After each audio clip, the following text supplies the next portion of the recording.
Good morning, everyone. Welcome to the second panel session. I hope you've managed in the last 2 minutes to stretch your legs, relax your mind, and prepare for the next very interesting session. And then we will allow you to have tea.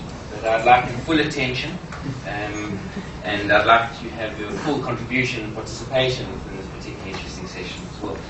I think the session is very interesting, globally and locally and regionally and within the African continent as well. It deals with youth and social cohesion. And we know that unemployment, particularly amongst youth, is a major problem globally and within the region here. So how does society, how do governments, how do non-government organizations, how do academic institutions, how do individuals deal with this issue, which I think really structures and influences the fabric of society as we move along into the future. So I think what is particularly interesting about this presentation, this discussion we'll be hearing now, are the various initiatives to deal with youth unemployment issues, how to encourage and promote access into the job market, and to deal with various of these related concerns. Now, the focus of the study is primarily related to France, as far as I understand.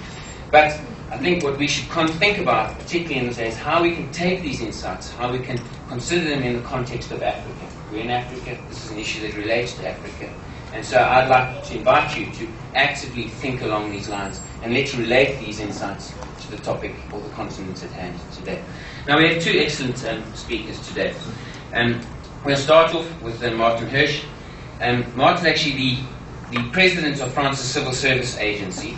I wasn't going to say it in French. French is not very good. But he was formerly the president of the Emmaus France charity organization, and until recently was the High Commissioner for Active Solidarity Against Poverty, and also the High Commissioner to Youth in the French government.